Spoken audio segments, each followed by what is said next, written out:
देखिए, इसके दो पहलू हैं। मैंने एनडीडीबी के चेयरमैन से भी बात की और 2 साल पहले मैं तिरुपति गया था, तो सृजा करके दुनिया की सबसे बड़ी महिला प्रोड्यूसर कंपनी वहां है, जो जानवरों को डेयरी के सेक्टर में, तो वो उससे घी नहीं लेते। मैंने पैरवी भी की थी। मैंने कहा कि भाई ये आपके तिरुपति की है, तो मुझे कुछ समझ में नहीं आया। एग्जीक्यूटिव से कहा, सब चेयरमैन से कहा, लेकिन मुझे लगता है कि मुझे जैसा मालूम हुआ है कि कम से कम 20,000 करोड़ का एफडी तो उनका है, पैसे वहां है श्राइन का, बोर्ड का, जो टीडीपी है। वहां ये घी के रूप में जो चर्बी गया, तो पूरे श्राइन बोर्ड का सीबीआई से जांच होनी चाहिए। आखिर कितने में ये आया और ये गंदा काम किसने किया।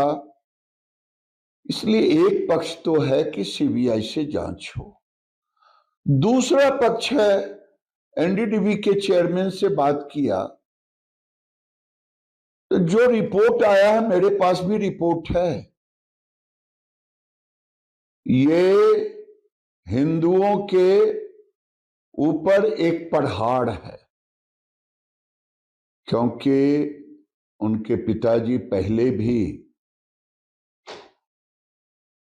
क्रिश्चियन हिंदुओं को बनवाने में काफी मदद की थी, वाईएसआर, और अभी ये कर रहे थे। तो कहीं सोची समझी रणनीति के तहत हिंदुओं के देवी देवताओं के ऊपर सबसे बड़ा तिरुपति, और मैं ये मांग करता हूं, ये महज मिलावटी का मामला नहीं है, बल्कि हिंदुओं के ऊपर, हिंदू के धर्म को भ्रष्ट और नष्ट करने का, इसलिए इसमें फांसी की सजा होनी चाहिए। मैंने एनडीडीबी से बात की, उन्होंने कहा 2 टेस्टिंग लैब के लिए मशीन मैं दे रहा हूं, इसलिए सभी बड़े ऐसे संस्थान हैं जहां घी आता हो देवता के चढ़ने के लिए, भगवान को, उसकी जांच पहले हो, तब उसे जो भी उसमें वस्तु लगता हो उसकी जांच हो। और ये आज की तारीख में एक मशीन रखने की, एक लैब रखने की जरूरत है। देखिए, कर्नाटक अब सरकार नहीं है, ये यहाँ टीपू सुल्तान की सरकार है, क्योंकि टीपू सुल्तान को ये पूछते हैं जो आक्रामक था। ये यहाँ कांग्रेस की भी सरकार नहीं है, ये मुस्लिम कांग्रेस की सरकार है। और ये दावणगिरी ही नहीं, मांड्या में भी हुआ था, इन्होंने आरक्षण भी दिया था। ये मुस्लिम परस्त सरकार है, यहाँ विकास नहीं होता। विकास में एक ही काम होता, मूर्तियों का अनावरण। ये इस सरकार का सबसे बड़ा काम है। जब से ये सरकार आई है, यहाँ विकास नाम की कोई चीज नहीं हो रहा है, पैसे भी नहीं, कर्मचारियों को देने के लिए पैसे नहीं, लेकिन घोटाले करने के लिए और हिंदुओं को तबाह करने के लिए जरूर ये मुसलमान परस्त सरकार है।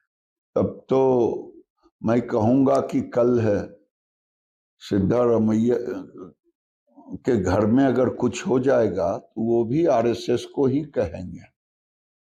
आरएसएस और बीजेपी ये नीतिगत कार्य करती है, सांस्कृतिक कार्य करती है। उस समय तो बहुत बड़े बड़े नारे लगे चुनाव के समय, और यहाँ के लोगों से मैं प्रार्थना करूंगा कि अब ये राहुल गांधी की सरकार अगर तुमने दी, चाहे सिद्धारमैया हो या डीके सुरेश हो ये मुस्लिम परस्त ही रहेंगे, ये यहाँ शरिया कानून स्थापित करेंगे। आपको सोचना है कर्नाटक में राहुल की सरकार रहेगी,